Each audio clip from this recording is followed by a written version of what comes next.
ये बड़ी खबर आपको बता दें और ये सुप्रीम कोर्ट ने मियाद बढ़ा दी है। 11 जनवरी तक परमबीर सिंह की गिरफ्तारी नहीं होगी तो राहत मिली है। हम लगातार ये चर्चा कर रहे थे कि परमबीर सिंह को राहत मिलेगी या फिर उनके लिए नई आफत यहां आने वाली है, लेकिन सुप्रीम कोर्ट ने यहां पर राहत दी है, सीबीआई से हलफनामा मांगा है।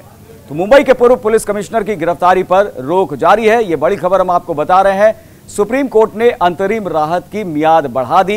यह मियाद आज खत्म हो रही थी, लेकिन 11 जनवरी तक अब परमबीर सिंह की गिरफ्तारी नहीं होगी और हलफनामा मांगा है सीबीआई से सुप्रीम कोर्ट ने। इसे लेकर मुंबई के पूर्व पुलिस कमिश्नर की गिरफ्तारी पर रोक जारी रहेगी, यानी पूछताछ उनसे होती रहेगी, वो सामने आ सकेंगे एजेंसी के, लेकिन उनकी गिरफ्तारी 11 जनवरी तक नहीं हो पाएगी। तो ये लंबा समय मिला है 11 जनवरी तक का और इसमें निश्चित तौर पर यह कहा गया होगा, पूरी डिटेल्स हम आपको आगे बताएंगे कि आपको सहयोग करना है पूछताछ में, जब एजेंसीज बुलाएं उनके पास पहुंचना है और तमाम डिटेल्स उनके सामने पहुंचाना है।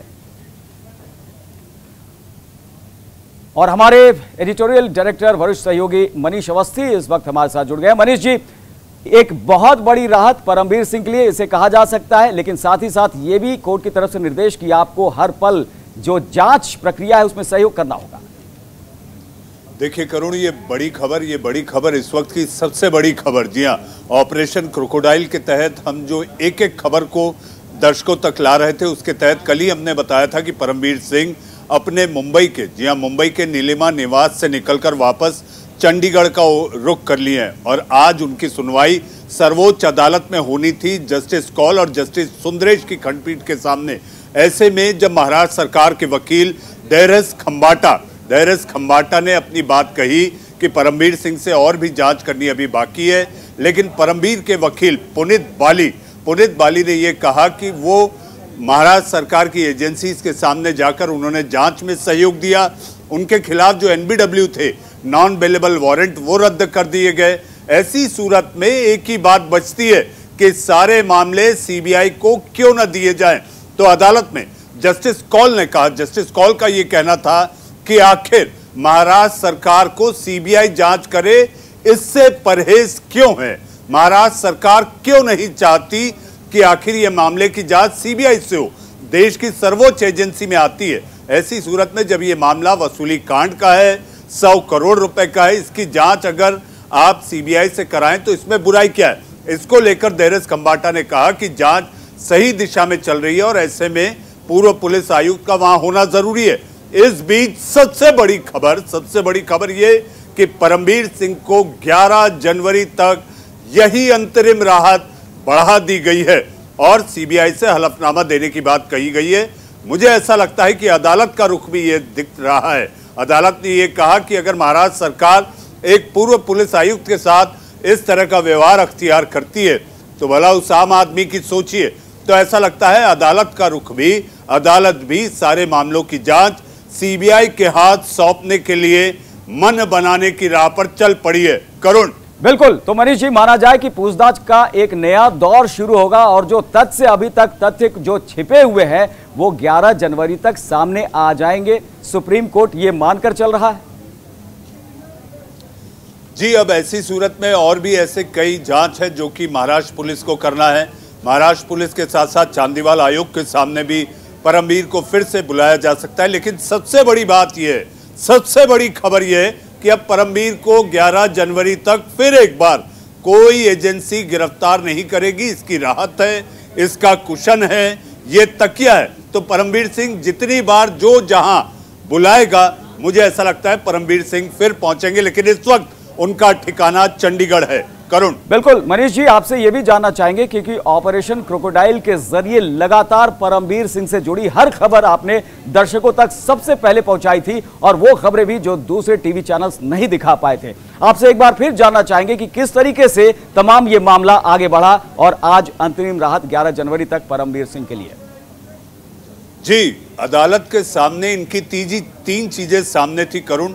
जब पहली बार याचिका परमबीर सिंह के वकीलों ने सर्वोच्च अदालत के सामने लाई, वो ये कि एक तो उन्हें जान से खतरा है। जी हाँ, जान का खतरा है। महाराष्ट्र पुलिस हो सकता है उनकी जान पर बनाए, इसलिए वो वहां पर जांच से बच रहे थे और 231 दिनों तक लापता रहे। जी हाँ, इस बीच अदालत ने उनसे ये पूछा कि आखिर आपके केस की सुनवाई कैसे हो, पहले आप ये बताइए कि आप हैं कहाँ। तो उसके बाद जिस तरह से हमने एक एक चीज बताई थी कि आखिर ये घटनाक्रम कैसे चलेगा, उसी तर्ज पर, उसी राह पर सारी चीजें घटती रही, होती रही। अब अदालत ने ये पूछा कि आखिरकार आप अगर जांच एजेंसियों के सामने जाएं, आपको 6 दिसंबर तक की मोहलत दी जाती है। आप जाइए, सामने पेश होइए, जांच में मदद करिए, आपको अंतरिम राहत दी जा रही है। ऐसे में परमवीर सिंह 25 तारीख को, जी हाँ 25 नवंबर को Mumbai crime branch police unit 11 Kandivali में पेश होते हैं। उसके बाद ये अलग अलग जगह जाकर खुद को पेश करने का सिलसिला शुरू होता है। ठाणे पुलिस की नॉन बेलेबल वारंट और गोरेगांव अदालत का जो वहां पर अदालत का फैसला था कि आप भगोड़े लापता करार दे दिए गए हैं, ऐसी सूरत में परमवीर सिंह के खिलाफ जो भी NBW थे वो रद्द कर दिए गए, क्योंकि परमवीर पेश हो गए। उसके बाद उनका निलंबन होता है। निलंबन के बाद आज की तारीख के बाद सर्वोच्च अदालत में फिर एक बार सुनवाई होती है और फिर एक बार परमवीर सिंह जिन्होंने आदेश का पालन किया, उसके तहत अदालत को ये लगता है कि 11 जनवरी तक ये राहत बढ़ा दी जाए। तो 11 जनवरी 2022 तक के लिए परमवीर सिंह गिरफ्तार नहीं होंगे। चलिए, तो इस साल जो है गिरफ्तारी नहीं होगी, ये बात तय हो गई है। दीपक हमारे साथ, हमारे संवाददाता वो भी जुड़ गए हैं। दीपक, आप लगातार नजर बनाए हुए थे, सुप्रीम कोर्ट ने अपने आदेश में क्या कुछ कहा है, जरा डिटेल में बताएं।